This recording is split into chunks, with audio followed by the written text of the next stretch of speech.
Attention, attention. Ceci est un message important. C'est Toto Lastico qui vous parle. Je vous annonce aujourd'hui le lancement d'une série de vidéos sur YouTube pour traiter des nouveautés de Star Wars Légion et d'autres trucs. La production est en contrainte par un budget resserré et par un temps très court. Je vous annonce aujourd'hui que l'ensemble des vidéos seront faites avec un téléphone portable et les musiques seront faites à la bouche. Fin de l'annonce. Jingle. Polopopom pom pom.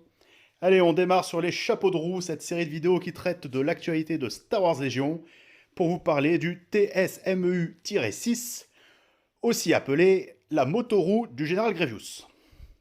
Alors, on a déjà eu quelques visuels de ce produit, en l'occurrence la boîte, mais aussi la figurine que vous pouvez voir ici, qui est, je pense, plutôt très très cool. Certains diraient que c'est un banger, et je suis plutôt d'accord avec ça. Personnellement, c'est un truc que j'attendais pas trop sur Star Wars Légion, et ben, je suis bien content de l'avoir. Enfin, en tout cas, savoir qu'il arrive, parce que c'est incroyable comme figurine. Alors, pourquoi on fait une petite vidéo là-dessus aujourd'hui? Parce que ça a déjà été annoncé et montré cet été durant différentes euh, exhibitions, on va dire ça comme ça, aux États-Unis. Et ben parce qu'aujourd'hui, on a eu enfin la carte officielle de la figurine. Alors, c'est une petite carte où on apprend que cette figurine, ce sera déjà un véhicule terrestre, composé de 8 points de vie, et que ça sera un commandant.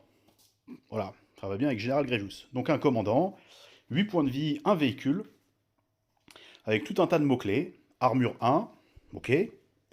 Véhicule qui grimpe, ok.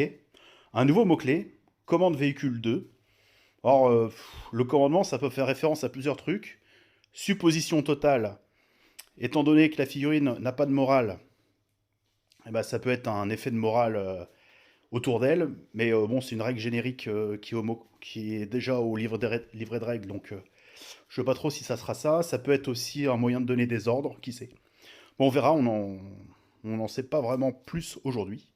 Si jamais vous avez des idées, n'hésitez pas à les mettre là-dessous, dans les commentaires, comme on dit. Ensuite, on a le mot-clé entourage, qui débloque des ordres supplémentaires qu'on peut donner en début de tour, enfin en l'occurrence un ordre en plus sur d'autres motoroues, et aussi la possibilité pour ces motoroues de backup le général Grievous sur sa moto. Donc c'est cool, immunité au perforant au corps à corps, très chouette. Et enfin un dernier mot-clé de carte qui s'appelle mobile. Alors mobile, à mon avis ça va jouer sur la mobilité, hein. Voilà. Donc sûrement la possibilité de faire des mouvements obligatoires en plus, comme les speeders. Ouais, ça peut être des mouvements de réaction, enfin ça peut être plein de choses, on ne sait pas encore trop. On peut supposer. On peut supposer. On a une défense en rouge et une adrénaline d'attaque qui se transforme en critique, ça bouge à 2. On a une attaque de tir qui porte à portée 2, avec, on tire uniquement de face, avec un rouge, deux blancs, deux noirs. Impact 1, perforant 1. C'est un bon petit tir. Honnêtement, c'est un bon petit tir. Et on a une attaque d'overrun. Donc c'est les attaques qui se déclenchent quand on passe sur une unité adverse. Euh, et donc qui, elle, est assez énervée.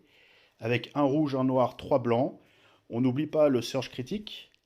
Avec impact 2. Donc plutôt plaisant. Overrun 1, donc ce que je disais tout à l'heure. Perforant 1. Oh, Ram 1, donc c'est bélier 1. Si vous faites un mouvement total pendant votre activation et que vous faites l'overrun après, vous pouvez transformer un dé en critique, n'importe lequel. Donc un échec, une réussite, une adrénaline, peu importe. Et ça a le mot-clé scatter, donc dispersion, si je ne me trompe pas. Donc ça vous permet de refaire la cohésion de l'unité sur laquelle vous venez de faire l'attaque d'overrun. Bah écoutez, c'est plutôt pas mal. Je suis complètement à la ramasse sur le jeu compétitif, donc je vais avoir du mal à vous dire si c'est fort, si c'est pas fort ou quoi. Mais en tout cas, ça a l'air trop cool à jouer. On a des petites questions quand même autour des deux nouveaux mots-clés, hein, mobile et commande véhicule 2. bah, on va attendre d'avoir un peu plus d'infos, mais en tout cas, ça a l'air super chouette. Ça a l'air vraiment super chouette. On a une figurine qui est quand même super détaillée. Il y a des mots-clés qui sont plutôt fluff. Euh, Bah écoutez, ça a l'air trop cool. Ça a l'air trop cool. Alors on a deux trois petites infos en plus. Dans la boîte, on a déjà eu le visuel de l'arrière de la boîte. Et on sait ici qu'on aura 5 cartes. Donc il nous en manque plus que 4 à avoir. C'est un commandant, donc on aura sûrement 3 cartes de commandement. Peut-être une petite amélioration.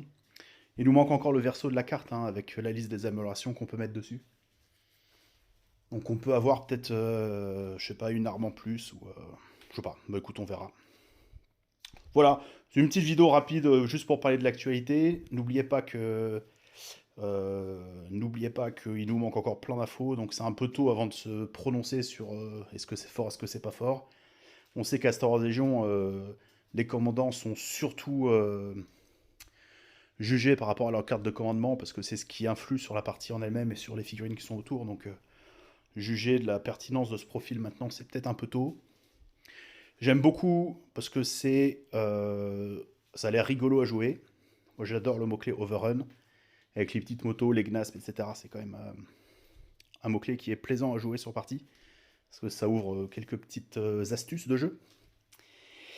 Et puis voilà, ma foi, c'est un peu tout ce que j'avais à dire sur cette nouveauté. J'espère que vous êtes aussi hypé que moi sur le jeu. Franchement, le jeu était un peu en dormance là. Enfin, en dormance. Pas dire ça, mais on va dire que MG nous met à disposition tout ce qu'on attendait nous au moment de la lancement de la V2.6 il y a un an. Là, on a tout qui arrive sur la table, les nouvelles starters, les nouvelles cartes, des nouvelles boîtes, des nouveaux profils, des nouvelles façons de jouer, donc c'est plutôt super cool. Perso, j'ai bien envie de me remettre à fond sur ce jeu. Sûrement pas en compétitif, j'ai pas le temps. Mais au moins une petite partie casu avec les copains, parce que bon, le Wargame c'est aussi ça. J'ai envie de dire, c'est peut-être même surtout ça. Et bah voilà, je vais vous proposer deux trois petites vidéos pour parler de tout ça et puis essayer de continuer à faire vivre la communauté. Bah écoutez, j'espère que vous allez bien. C'est un plaisir pour moi de vous retrouver. Et puis je vais vous laisser sur une petite musique de fin faite à la bouche. Voilà. Allez, à plus. Ta-da-ta-ta, ta, ta-da-ta-ta, ta, ta-da-ta-ta, ta. Oula.